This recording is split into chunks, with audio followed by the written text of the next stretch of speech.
to Yeshua Silechano Eleshabeach Tikon Beis Tefillah Tivasham Toidan Ezabeach Sham Toidan Ezabeach Beis Tachim Mahbeach Mitzam Nabeach Azegmo Bashir Mizbeach Hanukkah Zam Mizbeach Mizbeach Oy Oy Avan Nafshi ויגון כוחי כי לך היי מיר בקוש בשיבוד מלכוס סגלה שיבוד מלכוס סגלה ובידו יבא גדולה הוציא את הסגולה חיל פרעוי וכל זרעו ידו כאבן וימצאו לה הדביר קודשו הביא אני וגם שם לא שקטתי ובנגס והגלני כי זורים עבדתי, כי זורים עבדתי.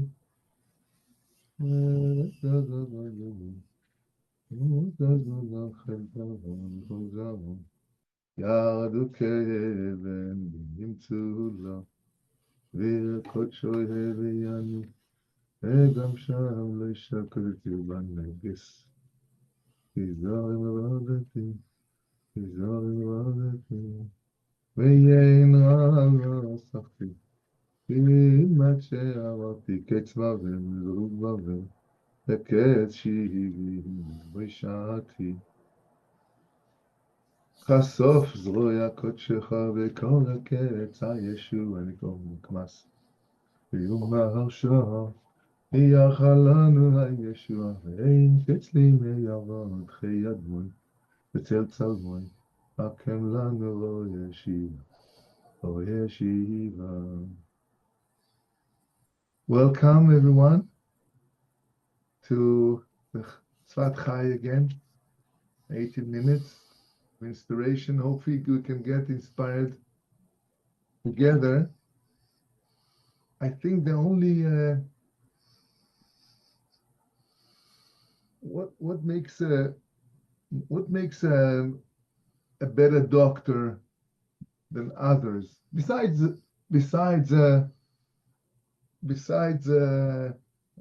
Allah. Good to see you. Welcome. Wow. So let's make a better doctor.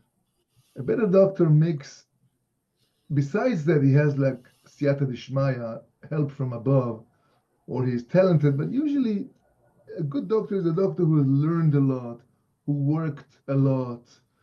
He has like, he put a lot of time and effort into his job. What makes a good driver? Same thing. What makes a good teacher? Same thing. If you put your utmost into something you do, you become better in that. So in our life we're inspired by people, right? There are some rabbis who who teach. We all can see. We sit in the class. The rabbi talks amazing things. We get inspired. We get chizuk. It's good. What makes a good rabbi to talk and to influence me and to push me higher with my ruchnius, with my Yiddishkeit? It's a time. The guy put time into that subject. He says, okay, I want to be more closer to the Torah, to the Kedusha, to Hashem, obviously, and he puts time into it. And if he puts time into it, he becomes a scholar. Mm-hmm. He becomes a scholar. Great. He can share his knowledge with with others, with a lot of people, and that's great. So what I'm saying is that it's an encouragement to each one of us, of you and me, to put more time into Torah, put more time into Ruchnis, more time into Yiddishkeit, more time into, and then you'll become a candle. You're enlightened, and you're enlightening others. That's amazing. So today, since I went through the books a little bit before the shiur, I know the subject, so I'm going to share it with you. In the first day of creation, right? Bereshis, in the beginning, Hashem created the heaven and the earth, and the land, the Aretz, was like all bula mvulaka, a mess, tohu explosions, like nothing settled, mixture of foundations and darkness upon the shadow of and the Spirit of God is kind of floating on top of the water. So first thing Hashem does in the creation, Vayomer Elokim Yehi Or. So Hashem says, let there be light. Beautiful. Let there be light, and boom, light becomes. There was nothing before. Hashem created light. Amazing. The creation continues.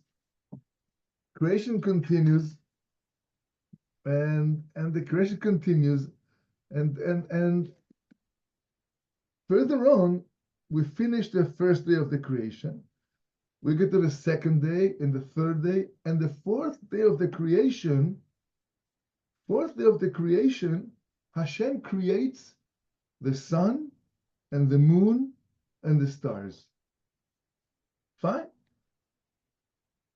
The sun and the moon and the stars are the objects which brings light into the world today. Today, the sun is shining, so we have light. So, what is this first light that Hashem created on the first day? Where is it? What is it? This is not the light of the sun.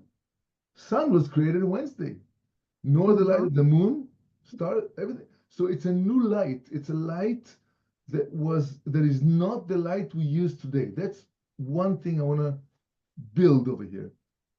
Okay, so all the commentaries, all the sages are asking, okay, so where is this light today?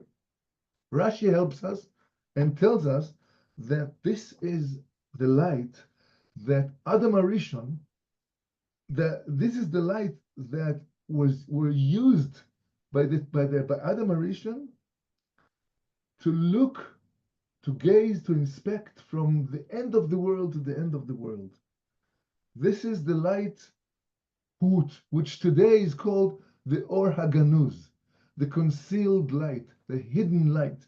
Because Hashem said right there, Hashem saw the light which was good, but Hashem saw that the bad guys, the crooked, the Reshaim, will take this light and would use it misfaithfully, the wrong way, in a negative way. And he said, okay, I'm going to hide this light. I'm going to conceal this light for the future, for the time of the future time. Then, says Hashem, I will reveal this light to the world again. So if it's hidden, where is it hidden? Our sages are teaching us this light is hidden in the Torah. So when you open the Torah, you open the book of Sefer, you become a great, terrific scholar and a tzaddik and a mekubal and the levels. You can use this light to see places, to see fortunes, to see things that regular people like us, we don't see these things. And then Hashem, Vayavdel Elokim, Hashem made a separation. He's distinguished, he's separated between the light and the darkness, and he concealed the hidden light in the Torah. With that, on the sixth day, the Yom HaShishi, the sixth day of creation, again, the sun is shining on Friday morning. The sun shines through all Friday. Let's say sunrise was of Friday of the Yom HaShishi, when Adam and Chava, Adam and Eve were created, were born. So Friday morning the sun is shining all the way to Motzei Shabbos. This sun of Friday morning never set down. So it went. The sun was shining Friday morning, Friday night, until the morning, and Shabbos morning, 36 hours until Motzei Shabbat. Motzei Shabbos, Saturday night, this sun, there was a sunset, and this sun disappeared. Until Sunday, next morning, until today, we have this routine of the sunrise in the morning and sunset at night. Again, 36 hours of concealed light. This light was again a hidden, beautiful, inspirational light that was in service on Friday and Shabbos for 36 hours. Now, what's the connection to Hanukkah? On Hanukkah, we light 36 candles without the shamash, without the shamash. If we count only the regular candles, 1 plus 2 all the way to the end, we have 36 candles. When we think about the 36 candles parallel to the 36 hours this light was in service, we can make a combination. Or now sages, the masters of Kabbalah and the Zohar teaches us that this light, this concealed light, Ohr HaGanuz, that Hashem concealed, is a terrific light, was concealed, but it comes again every Hanukkah to your menorah, to your home, and it shines in your house, in your heart, in your family members, in the whole world. Our minhag is to gaze at the candles for half an hour after we light candles. Half an hour, we don't get up from our seat. We just gaze. You don't have to do anything. You don't have to talk. You can be peaceful and restful. Just the job now, the work, if you want to fulfill the time, the best to its best potential, looking at the candles, absorbing, bringing into your soul this light, this hidden light, the Ohr HaGanuz, that was in service in the 6 days of creation. And the more you look into the candles, you absorb the kedusha, the holiness, the joy, the simcha of the Yom Tov, of the Chag. This is amazing flames. These are flames from the beginning of creation. With that, we know that the menorah that was in service in Beis HaMikdash, again, the candles were miraculously lit. Every day, the Kohen will light the candles again. And interesting enough, all the flames, usually a regular flame, goes up straight, right? The flames of the menorah, the flames of the candles of the menorah were not straight. They were all diagonals, like this. Anyway, you twist it, flame, you see, stays straight up front. Not by the candles of the menorah of the Beis Hamikdash. The flames of the candle were all facing the three of them, 1, 2, 3, 4, 5, 6, to the 7th candle in the middle, would straight, to show us that we don't look for the physical light of the menorah. We don't need the physical light of the menorah. The menorah of Beis Hamikdash was used to spread light to the whole world. It's a spiritual light. This spiritual light was bringing kedusha, holiness, to the whole world, and from that object, which is the menorah of Beis Hamikdash, the whole ruchnius of the world exists. Once again, in our Hanukkah candles, we are worthy to receive that light from the menorah. Right, Beis Hamikdash, the Temple Mount, is not standing today. The altar does not produce sacrifices today. But the light of the menorah still stands, still shines somewhere in a spiritual way. Somehow, I'm not sure how, where, and when, but I know I read that it still shines today. And this special, soft, heiliger, holy light come to your house by Hanukkah when you light your menorah. So again, all we have to do is just absorb this amazing kedusha, amazing holiness, amazing softness and clarity of the mind. Rabbi Nachman writes down that from lighting Hanukkah candles, we receive da'at, knowledge, understanding. It helps us to have more kind of a better appreciation to what we're going through in our life. Our life are very challenging, and many times we can be disappointed. How come Hashem? How come He did this to me? How come I see there are people who are worse than me and they get more than I do? Looks like there's no justice in the world. Looks like there are some people who are taking advantage of us, of others. And still, so where's the justice?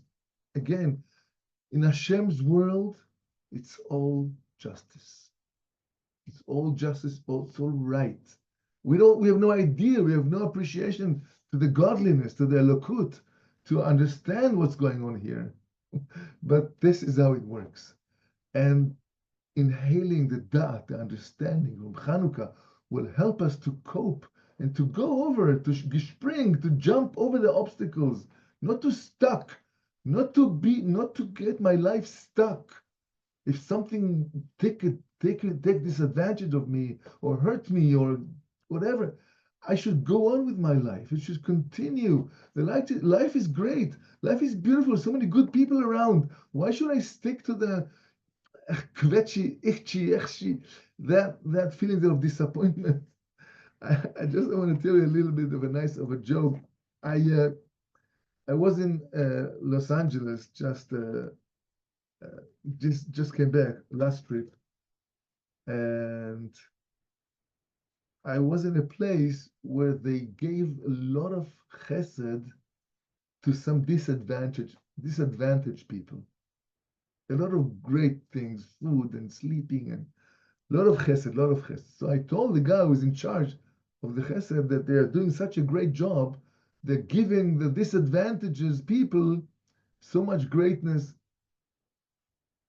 So he told me, I want to tell you a story. Those people who are disadvantaged, possibly, I'm not quoting you for halacha, but possibly they are suffering because they themselves were not as great as they were supposed to be. Maybe this incarnation, maybe in previous reincarnations, I don't know where exactly. And he told me a story. The guy, Napoleon Bonaparte, was sitting with all the officers and the chief, the army officers and everyone over there, and they're eating and drinking, whatever. And all of a sudden, Napoleon stands up and slaps the soldier who next to him. Just slap him right away. So the guy was so embarrassed. He didn't want to continue to be embarrassed. He stood up and he slapped the soldier next to him. Back, another slap. So what's the teaching over here? The teaching is that you're being slapped not for any specific reason, and again, when you're being slapped and you go right away immediately slap another one, it's kind of a wrong chain. It's a wrong chain. But what I understood from the guy who told me this story, that as people say, what goes around, what comes around goes around, or what goes around comes around, that I should not be the judge of the world to see disadvantaged people and to feel, oh, why are they so sorry? I have to feel they're miserable people, and then have to feel sorry for them. Yes, I do. But again, it's all in cheshbon. It's all in calculations. In Hashem's world, nobody suffers for nothing. Here we have the opportunity, again, to start using the light of the Hanukkah, in the 36 hours, the 36 candles, and to start and to have a new start, to start all mechadash, have a new beginning, not to stay old, because in the future they're going to be Or Chadash, Al Tzion Toyer. We're davening in Shmones, in Shachit. We say Or Chadash Al Tzion Toyer, a new light, Hashem. You should pour upon Zion, upon Jerusalem, until in the times of Mashiach will come. So this is a new light, and this new light is available for us this Hanukkah to absorb it from the candles. And the best way to do that, according to Rabbi Nachal of Breslev, I'm going to read you from Likutei Moharan, the Sefer of Rabbi Nachman of Breslev, the teaching number 2, just a few lines. So we're going to conclude right now. Just a few lines in the chapter number 2, in the second part of Likutei Moharan, which is his teaching is called Yemei Chanukah. So Rabbi Nachman writes down and he starts to teach us. He says, Yemei Chanukah Yemei Hoda'ah.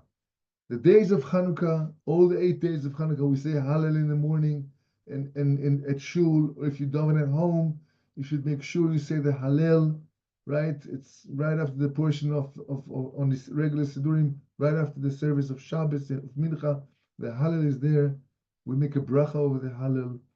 And so the days of Chanukah are the days of acknowledgement Hashem's favor, to give thanks to Hashem.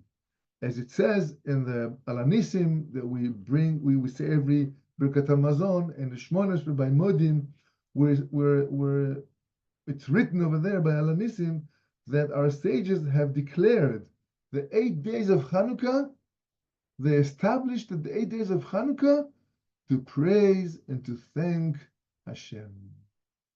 And by praising Hashem and by thanking Hashem, we actually create a reality for Hashem to give us more goodness, more benefit, more love, more richness, more bruchnis. Just we have to keep on thanking and thanking and thanking.